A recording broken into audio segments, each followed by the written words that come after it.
DJ PK and KG. Kevin Graham is back for another weekend of football. Kevin, good morning.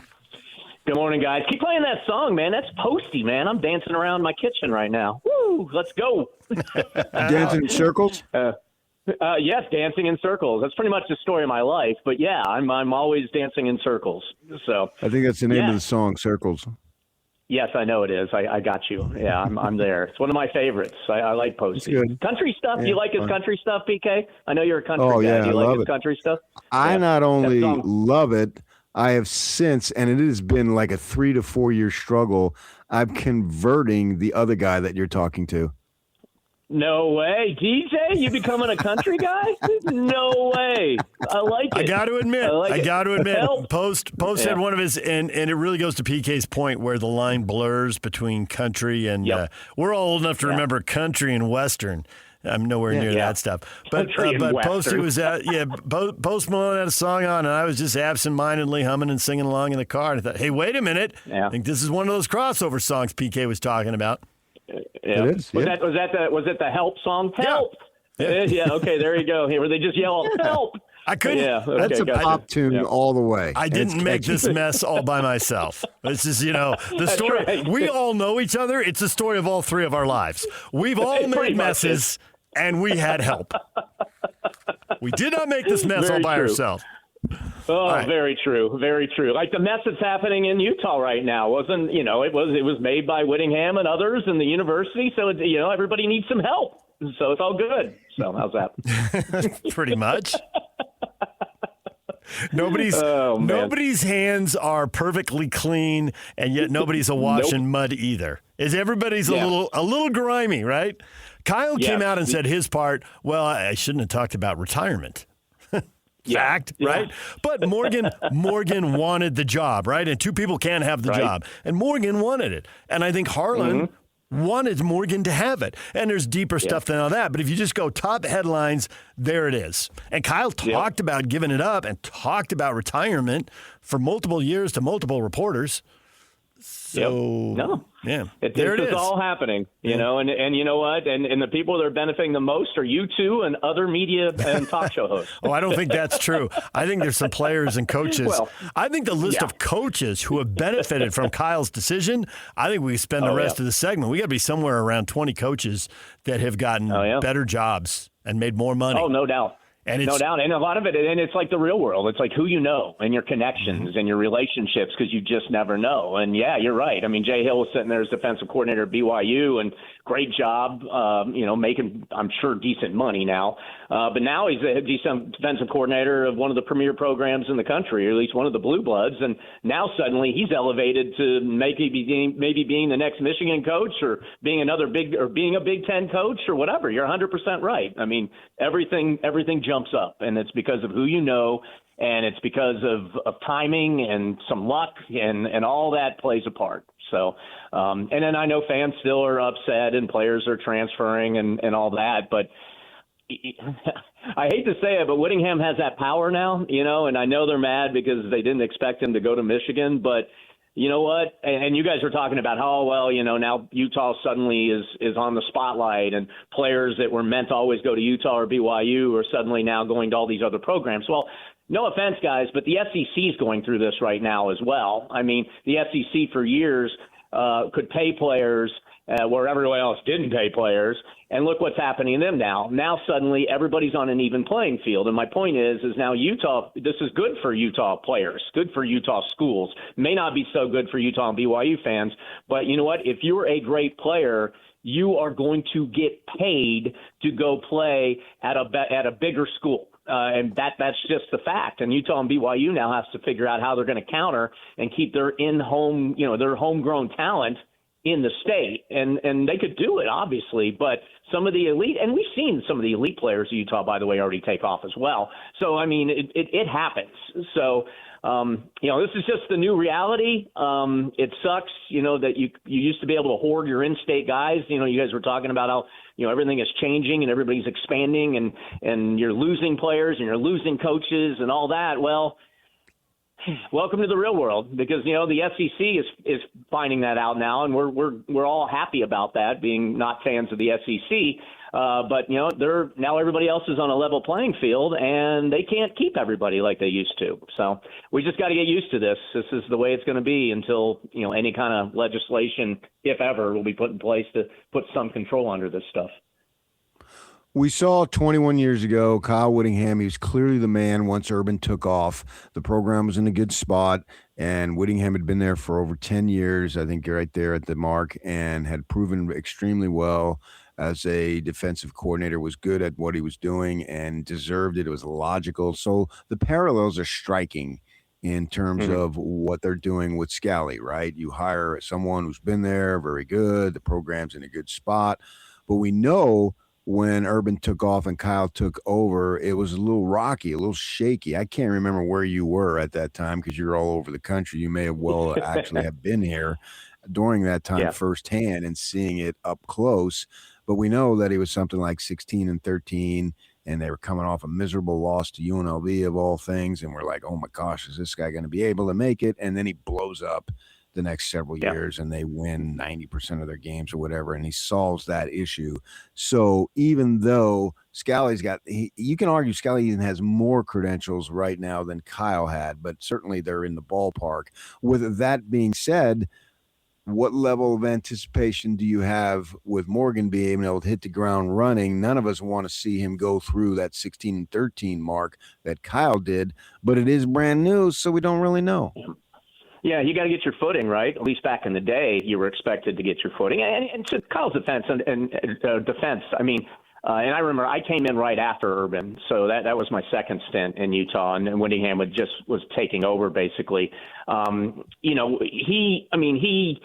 You had to get your footing, and obviously they lost a lot of talent off the team, Alex Smith being one, when he took over. So that's kind of why you went there. But these days, to your point, PK, you don't have the time. I don't think Morgan has the leeway to go 2 years like that. And part of it is, and it's unfortunate because he's a first-time head coach, but the game has changed. Money is involved. Lots of money is involved. And you're paying players. And you're playing in a bigger conference, and you are expected to compete for a conference championship every year at Utah now, and that's the footsteps that Morgan has to follow up on now, with Whittingham. Hell, just what was it, a year ago with all the injuries and everything, and Utah was struggling. I myself was saying I think it's time for Whittingham to step down, and that was just one season, and look what he did a year later, and how he turned things around. Well, I don't think Morgan's going to get more than 3 years, maybe 2 or 3. If he has 2 years of average football, that's not gonna take, I don't think, anymore. It's just the way things have changed. And I'm not saying he's not going to be fine. I think he will. I watched a lot of that press conference, went back and I didn't see it live, but I watched a lot of the clips and things he said, and he really hasn't changed much since. My thing of Morgan is different because I worked with him. I don't know if a lot of people remember, but back in the 2000s, once he graduated Utah, and I don't know if you guys had already defected to 1320K fan at that point we or were not. there. But no, we were there. Remember Morgan? Morgan was doing the red and blue show or blue and red show, or whatever we called it, with Jan, I think, right? Jan Jorgensen. So it was a lemma. And Morgan.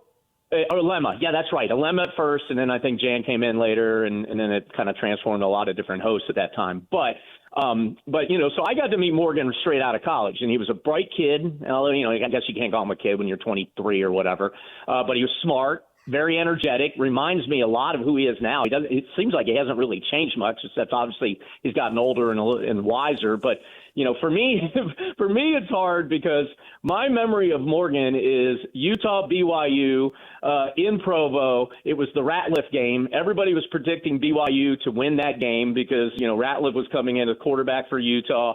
And I think Utah had some other injuries. And then, of course, Utah wins the game, and I'm down on the field, going down to go to the locker rooms or whatnot, and him coming and running in front of me in his Utah Letterman jacket. And mind you, he was a quote-unquote media member as a talk show at the time. Looks at me and yells, "How about them apples, Graham? How about them apples?" and then just takes off running to go celebrate with his team. So I hate to say this. It's just hard. It's not that I don't take Morgan seriously, because I do.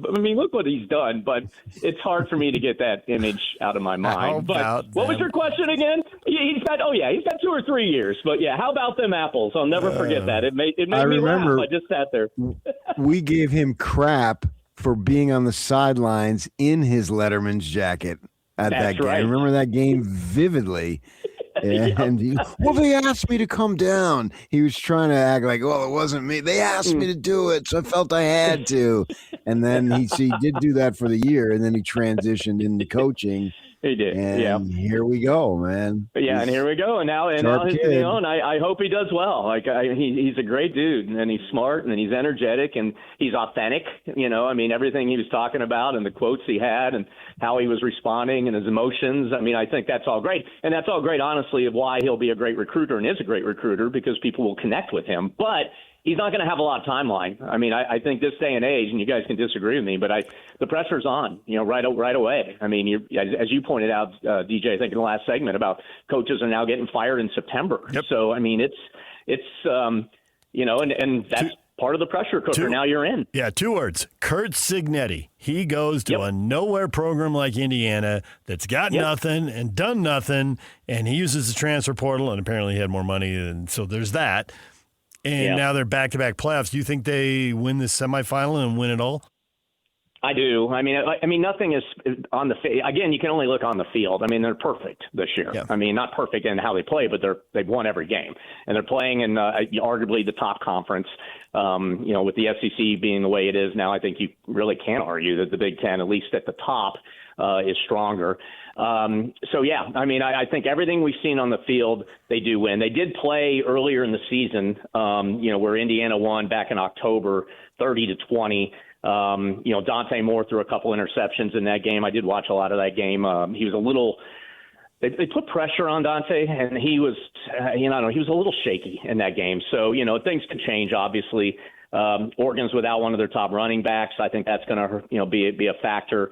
And I find I'm just really intrigued. I feel bad for both Mendoza and Moore, because if Moore proclaims to go to the NFL draft, one of them is going to play for the Raiders and the other one's going to play for the Jets.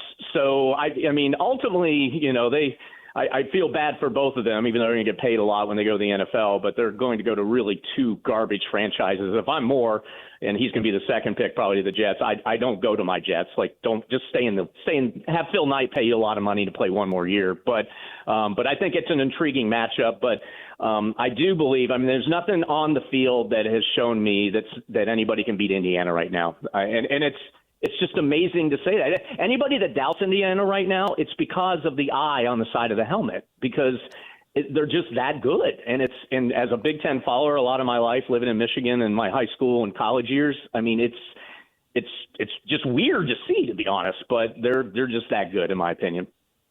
You speak of the pressure that Morgan is going to be in, and also I don't think it's just him. I think Mark Harlan might have a bigger stake than Morgan Scalley, because Morgan Scalley is a favorite Great son, point. and so he'll have some opportunity. But Harlan is going to be on the clock, essentially, if this thing doesn't work, and particularly if we're sitting there in November and the Michigan is 9-0. So there is a lot of pressure on these guys, man. High risk, high reward has never been more illustrated than what Utah will be under when they take the football field next season. No, I think that's a great point. And we're seeing that across the country too, of how ADs, are just as much on the hot seat for the coaches they hire, again, because of the money and everything involved. So, yeah, and basically what I get the sense of, and of course you can't always judge by, social media and X, and, when I throw my crazy opinions out there and people respond, but I just don't get a high confidence. I guess I don't get a feel of Utah fans being highly confident in him. And so I think you're 100% right. But it could flip, if Morgan brings out and they go and lose maybe 1 game or no games or 2 games and playing for a Big 12 championship, then maybe then Harlan's off the hot seat. But I do agree with you, PK. Like, I think, this is his guy. And the people that aren't mad at Whittingham, and I think the people that are a little more, and the fans are a little more measured, are probably more ticked at Harlan, probably, in the way the whole Whittingham thing went down, than they are, than Whittingham actually leaving. And I think you can point to 20 years ago, I think Val Hale had to take a hit and lose his job because of Croton, and they were tied at the hip there. Oh, yeah, that's a great point. That's happened before, you're right. In addition to the college football playoffs, we got NFL playoff games. Do you believe that there are coaches coaching for the job in the playoffs? Green Bay and Buffalo have been mentioned. Maybe you see it differently. I don't know. What do you think? I mean, that's a great question. I know there's a lot of heat, on LaFleur on the Green Bay side. They're playing at the Bears. I mean, both those teams played really competitive football against each other during the regular season, where Green Bay won by a touchdown and then Bears won in overtime. I think you just got to see how the game plays out. I mean, how many guys are out there too? I mean, you already have 8 coaching vacancies. So 25% of the league right now is looking for a new head coach. So some of these franchises. Harbaugh's out there. He's won a Super Bowl. That's what Buffalo and Green Bay want. PK brought up earlier in the show, hey, when he picks a job, make sure you get yourself a good quarterback situation. Well, his brother did it. He went to the Chargers. He didn't go to a team with going through 6 guys in 6 years and 4 guys on the roster, and none of them have thrown for 5,000 yards or 10 touchdowns. He went and found an established NFL starter and, got a playoff team. No, and I think that's a great point. And for the reports, that you read, they're saying there's a couple teams with NFL coaches right now that have reached out and want to talk to Harbaugh, coaches that haven't been fired yet. So that's a possibility. Harbaugh is the great wild card on that, but I don't know. I mean, Green Bay has had a lot of success. Again, sometimes you have to look at this and go, okay, how much is it really on the head coach and how much is it on the quarterback, and injury situations? I mean, Lamar Jackson was not healthy this year. And if Lamar Jackson is completely healthy, I'm guessing the Ravens are in the playoffs, and Harbaugh isn't the one now that's upending the entire coaching search across all over the place. So I think owners do have to take some of that into account too. And you got to think of the competition involved. And when you have that many teams and that many owners with billions of dollars they're ready to throw around, there's no guarantee, that the Packers are going to get Harbaugh. There's no guarantee, Philly. I mean, he's on the hot seat too. It seems like every week. So, McDermott on the Buffalo side. So there's no guarantees. So I think we just got to see how to play it out and how the games play out. And if the Packers go in there and get blown out, sure, I could see that as a possibility. If the Packers win, no, I think LaFleur stays for another year. Same thing on the Buffalo side. Well, I think that everybody has pressure in the NFL. Pro sports has never been more pressure. It just keeps intensifying. It seems like every year. And as I look at it, with the Chiefs being down and out, literally, that I look at Buffalo thinking, oh my gosh, if they don't at least get to the Super Bowl this year, what's going on? Are they ever going to do it? This is worse than the Jim Kelly guys. At least they got there. We know they lost the 4, but they got there. And the Bills with Josh Allen is at the top of his game right now. He's never going to be better than he is right now. Everything is set up. So from that perspective, man, in my mind, all eyes are on Buffalo to get out of the AFC. Josh Allen's 0-4 in road playoff games.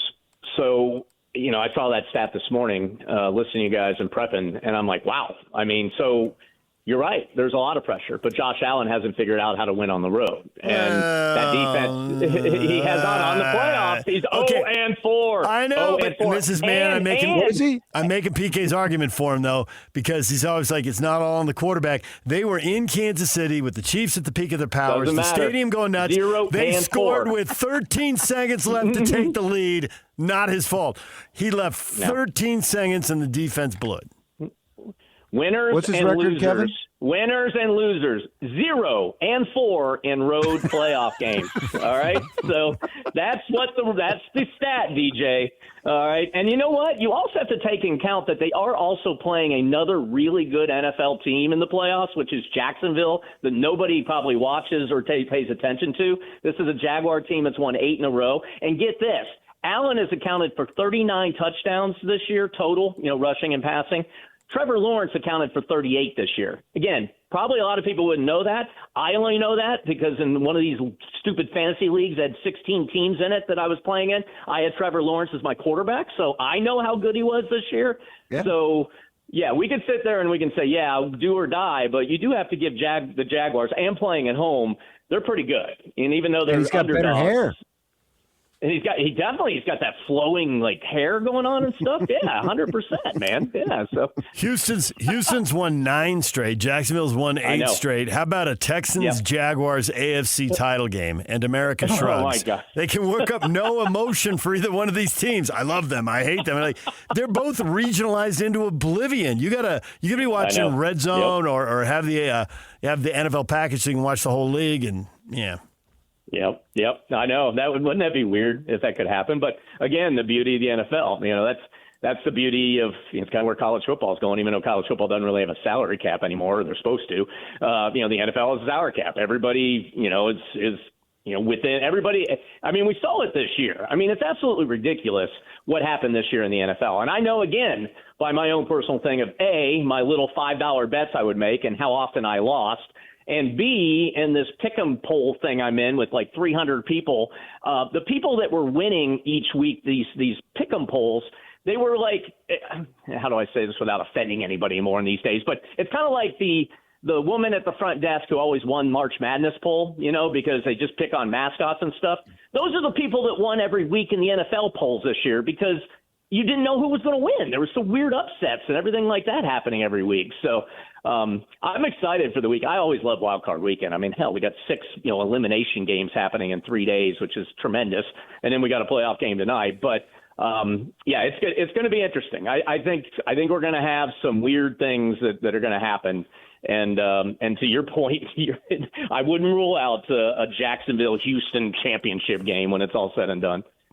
So we're disrespecting Seattle. We're not really believing in them and the phenomenal regular season that we've had. And Sam Darnold doing it at 2 different places back to back. On paper and on the field, they were the best team. I keep wondering when you're going to get that, Sam Darnold of old that pops in there. But with that said, he had a tremendous year and they're playing well. And yeah, I mean, they're definitely, they're the favorite, and I think the betting odds are they're the favorite at this point in time. But how many times have you seen weird things happen? And so I don't have 100% belief of who's going to be in the Super Bowl this year. I can't just say like, okay, this team is going. Agreed. I mean, last year did we think that Philadelphia was going to win?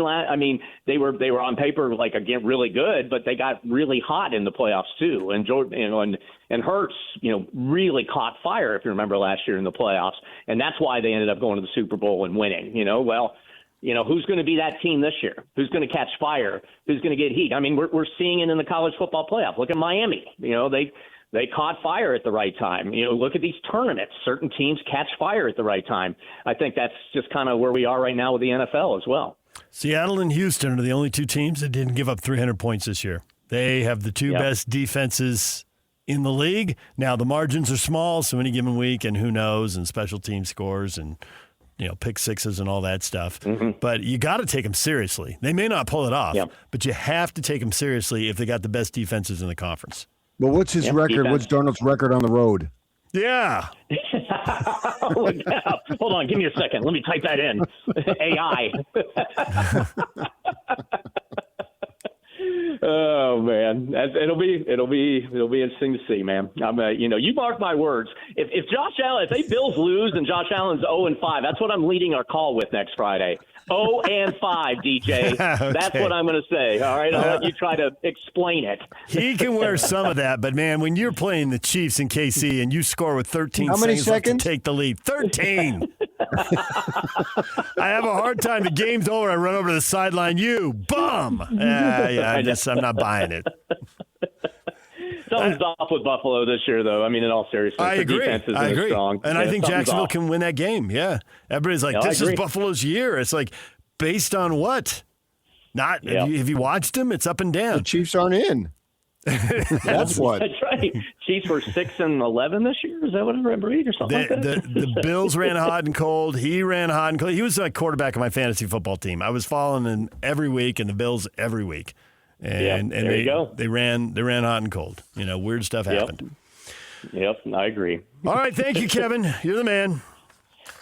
Gentlemen, always great to talk to both of you. And to a point that PK said earlier when you guys started the show, I want to be president of football. Like, I want to do that. I mean, as I enter my 10th midlife crisis in my life, I want to be president of football. That's what I want to do. So I'm going to work on that. All right. You guys have a great weekend. All right, thanks. Go ask Matt Ryan how he got that title. All right, when we come back, David Locke, radio voice of the Utah Jazz next. Dustin Smith, QB Elite, coming up at the top of the hour. Stay with us.